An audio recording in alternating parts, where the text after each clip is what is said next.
भारतीय जीवन विमा महामंडळ सातारा डिव्हिजन तर्फे सुवर्ण महोत्सवी वर्षानिमित्त विविध सामाजिक उपक्रम राबवले जातात।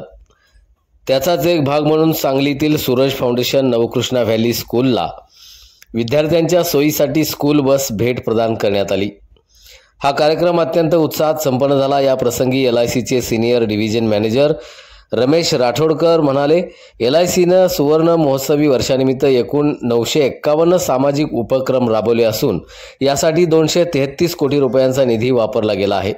शैक्षणिक इन्फ्रास्ट्रक्चर, ग्रंथालय, कॉम्प्युटर, हॉस्टेल, रुग्णालय, कॅन्सर आणि सर्जरी सारख्या आरोग्य सुधारणा उपक्रमांतर्गत विद्यार्थ्यांसाठी बस देण्याची योजना ही त्याचाच एक भाग आहे। मार्केटिंग ऑफिसर मिलिंद बस्की यांनी सांगितलं की या स्कूल बसच्या मदतीने ग्रामीण आणि शहरी भागातील विद्यार्थ्यांचा शैक्षणिक प्रवास अधिक सुलभ होईल। संस्थेचे मुख्य ट्रस्टी प्रवीण लोंकड आणि डायरेक्टर संगीता पागनीस यांनी LICचे मनपूर्वक आभार मानलेत।